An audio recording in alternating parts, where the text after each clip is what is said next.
Ladies and gentlemen, my guest tonight is a CNN anchor and a New York Times best-selling author. Please welcome back to The Late Show, Anderson Cooper.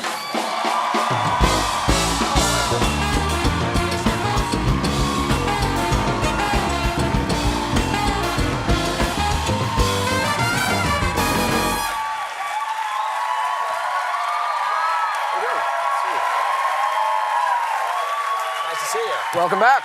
Yeah, it's happy to be back. It feels like I'm back. Now I'm talking to Anderson Cooper. This is what we do. Yeah. It's great to have something to watch in late night now. Yes. Fantastic. Yeah. I was watching... I've been going to bed at like 9:30 every night. Nothing to do. Wow, yeah. Well, I watch you when I get home at night. You know, I record you, the Anderson, you know. I take the handoff from Aaron, and I watch a little Anderson. Okay, it's great. cool. Thank you very much. The show is actually not called The Anderson, but that's all right. You've lost a little credibility that you actually watch it, but that's fine. Insiders call it The Anderson. Well, listen, you're a perfect guy to have right now because things are crazy. Yeah, it's a bit of a Shondagas, I like to say. Was ist das, the Shondagas? It's a mix between a Shonda and a Michigas. Oh, okay. I'll mix one here. When Kevin was pulled out of there, I had a Schadengasm. Oh. Is that an orgasm of Schadenfreude? Yeah, okay. Sure. All right, sure.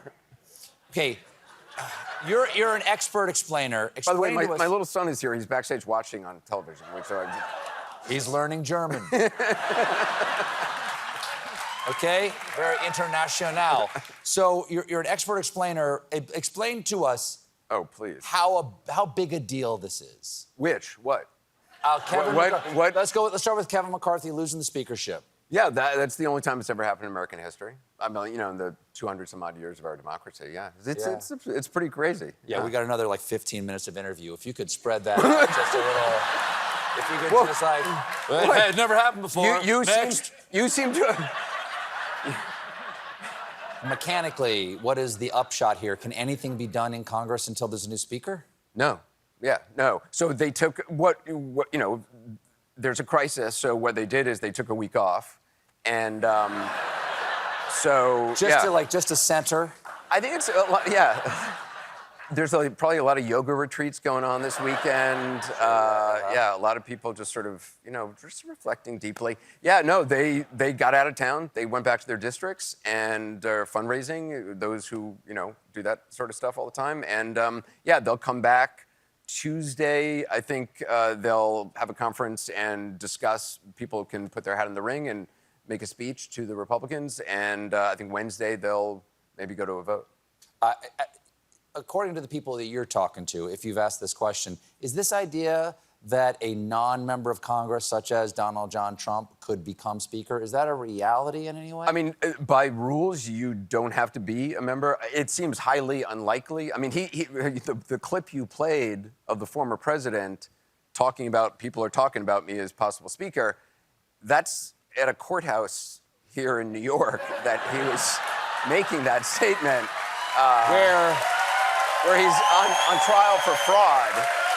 Where I believe not only is he on trial for fraud, he has already been found guilty of fraud. Correct. And now it's just how much does he have to pay for being so fraudy? Right, and also was there sort of other things as well as the fraud, corruption and fixing in the books and things like that. Right, the fraud might just be the amuse-bouche of this trial. Yeah, I mean, it's a potential penalty of $250 million, I think. And there's questions about whether he actually has that, despite all the braggadocio.